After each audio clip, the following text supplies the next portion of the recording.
பரந்தாமன் சன்னதிக்கு வாராய் நெஞ்சே.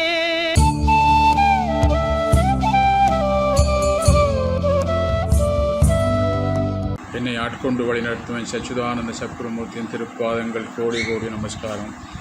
அன்பான பக்தர்களே, இன்று ஞாயிற்றுக்கிழமை, சூரியனுக்குரிய நாள், முக்கியமான ஒரு நாள். அதாவது பக்தி என்பது முழுக்க முழுக்க நற்குணங்களால் நிரப்பப்பட்ட மனதில் ஏற்படுவதுதான் பக்தி. பக்தி வரும்போது ஏற்படும்போது அது ஆன்மீகமாக மாறும். அப்போ ஆன்மீகமாக மாறும்போது ஆன்மா விழிப்படைஞ்சு ஆன்மா தன்னைத்தானே சார்ந்த நிலை இருக்கும்போது ஆன்மீகம் வரும்போது ஞானம் பிறக்கும். அப்போ அந்த ஞானத்தின் மூலம் நாங்கள் உலகத்தில் எதை எப்படி என்ன மாதிரி வாழ்க்கை நடத்தணும் என்று சொல்லி அன்று வாழ்ந்த நமது மகரிஷிகளெல்லாம் நம்மளுக்கு வழிகாட்டி சென்றிருக்கிறார்கள். அப்போ இப்போ உலகத்தில் நமக்கு துன்பங்கள் நிறைந்த உலகத்தில் வாழ்ந்து கொண்டிருக்கிறோம். அப்போ இந்த துன்பத்தில் இருந்ததுக்கு என்ன காரணம்? இப்போ நாங்கள் எல்லாம் ஒரு பாடசாலை படித்து பெரிய பட்டம் பெற்று வேலையெல்லாம் செய்திருந்தாலும் ஆனால் எங்களுக்கு மனதில் இருக்க குழப்பங்கள் போகவில்லை. அப்போ இந்த உலகத்தில் சரியாக குடும்பம், பிள்ளைகள் எல்லோருடையும் சந்தோஷமாக வாழ முடியவில்லை. இப்போ உலகத்தில் சகல பொருட்கள் எல்லாம் எங்களுக்கு இருந்தாலும் ஒரு சந்தோஷம் இல்லாமல் இருக்குது. ஏன் அப்படின்னு சொன்னால், அதாவது அந்த பக்தி மூலம் எங்களுக்கு ஏற்படும் ஞானம், அந்த ஞானத்தின் மூலம் ஏற்படும் அந்த ஞானத்தை கொண்டு வாழக்கூடிய அந்த பெரியொரு தன்மையை நாங்கள் இழந்து விட்டோம். அப்போ திருப்பி நாங்கள் இந்த துன்பத்துக்கு என்ன வழி என்று அப்படி தேடி போகும்போது அந்த குருமார்களை சந்திக்கிறோம். அப்போ அந்த குருமார்களுடைய வாழ்க்கையை நாங்கள் எடுத்துக்கொண்டால், அவங்க இப்படி ஒரு காலத்தில் அவங்களும் துன்பப்படும் போது இந்த துன்பத்துக்கு என்ன வழி இறைவா அப்படின்னு சொல்லி அவங்க சிந்திக்கும் போது, தேடும்போது அவர்களுக்கும் ஒரு குரு கிடச்சி அந்த குரு காட்டின வழியில் போகும்போது அவர்கள் அதாவது அந்த பக்தி என்றா எப்படி ஏற்படும் ஏன்னு சொன்னால், ஒரு ஆளுக்கு துன்பம் வரும்போது அவருக்கு இதை தேடும்போது அவருக்கு முழுக்க முழுக்க நற்குணங்கள் ஏற்படுறதுக்கு பெரும் வாய்ப்பு இருக்குது.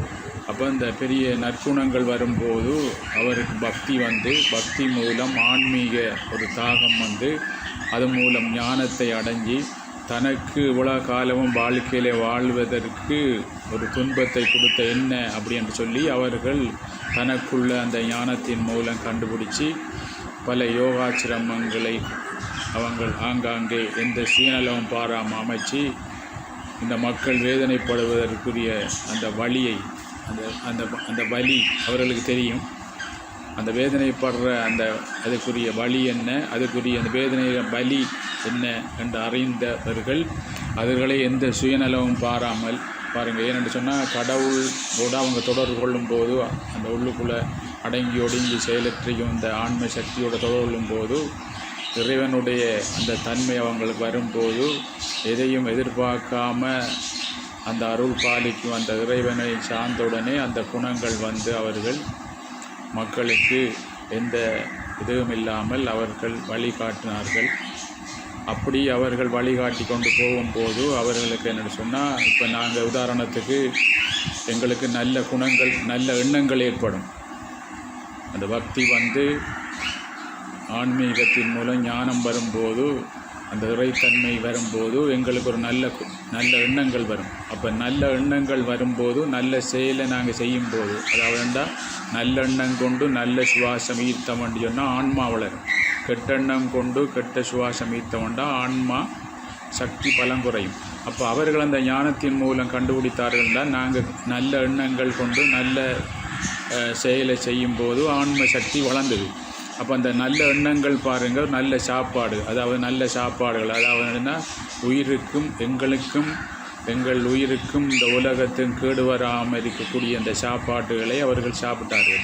அப்போ அந்த கெட்ட எண்ணம் இருக்கும்போது அவர்கள் என்னன்னா மிருகங்களை மிருக வாழ்க்கை மாதிரி அந்த உயிர்களை வதம் பண்ணி சாப்பிட்டு வாழ்ந்த ஒரு வாழ்க்கையை அவர்கள் ஒரு காலத்தில் அனுபவிச்சிருப்பார்கள். அந்த வாழ்க்கைக்கு இப்போ ஒரு துன்பம் வாரத்துக்கு என்ன காரணம் அறிந்து இப்படியான விஷயங்கள் மூலம்தான் எங்களுக்கு துன்பம் வந்த அப்படின்னு அறிந்து அந்த துன்பத்திலிருந்து விடுவதற்கு ஏங்கும் போது இப்படி ஒரு ஆன்மீக வழி கிடைக்கும் போது அந்த துன்பத்தில் வாழ்ந்த அந்த எண்ணங்கள் இல்லாமல் இப்போ நல்ல எண்ணங்கள் கொண்டு நல்ல சுவாசம் இருக்கும்போது அவங்களுக்குள்ள ஒரு மன திருப்தி, ஒரு அமைதி ஏற்பட்டு ஒரு சாந்தி சமாதானம் ஒரு உலகத்தில் ஏற்படக்கூடிய எண்ணங்கள் ஏற்பட்டு அதுக்குரிய சாப்பாடெல்லாம் சாப்பிட வச்சு அதுக்குரிய செயலை செய்ய வச்சு வாழ்ந்து பார்த்தார்கள். அதுக்கு பிறகு அவர்கள் பாருங்கள் இந்த மண் உலகத்துக்கு பல போதனைகளையும் சாதனைகளையும் செய்ய வச்சு இந்த மண் உலகத்தை மாண்புற அதாவது ஈடேற்றத்துக்கு வழிகாட்டினார்கள்.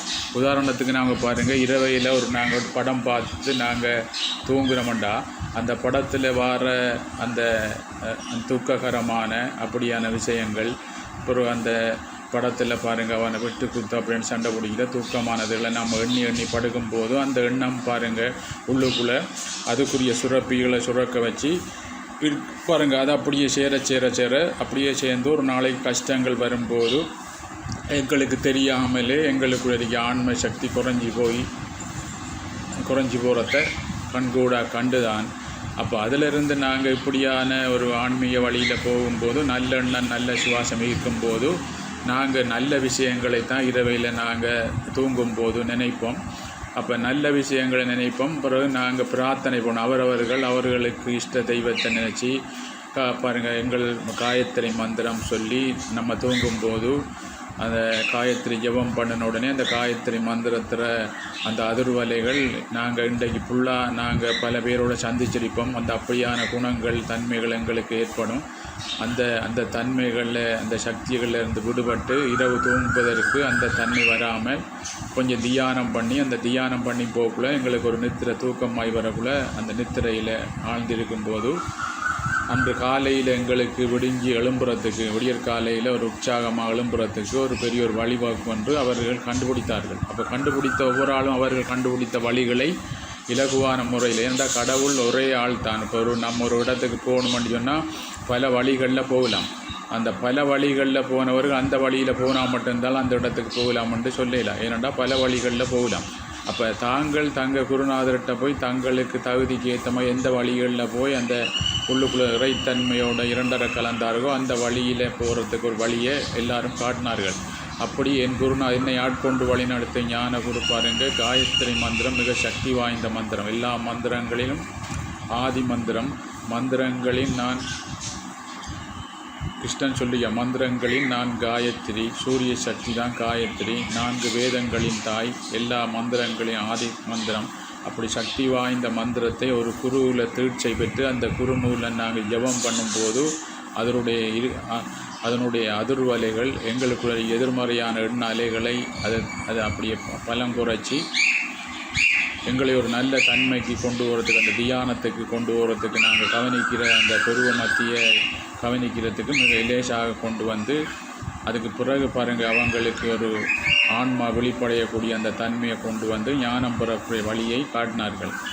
அப்படி ஒவ்வொரு குருமார்களும் தாங்கள் பெற்ற அந்த வழிகளை மக்களுக்கு காட்டி இந்த மண் உலகத்தில் இன்று பாருங்கள் ஒரு துன்பம் நிறைந்த மண் உலகத்தில் நாங்கள் வாழ்ந்து கொண்டு எங்கே போனாலும் நோய் நொடி துன்பம் வறுமை சாக்காடு இப்படியானது பொருளாதார பிரச்சனை தொழிலின்மை, அப்படி தொழில் நமக்கு கிடைச்சாலும் பொருட்கள் எல்லாம் கிடைச்சாலும் நிம்மதி இல்லாத வாழ்க்கை, இப்படியான வாழ்க்கைக்கு என்ன காரணம் என்று நாம் எடுத்துக்கொண்டோம் என்று சொன்னால் ஆன்ம சக்தி குறைந்து விட்டது, அதனுடைய தர்மம் குறைந்து விட்டது.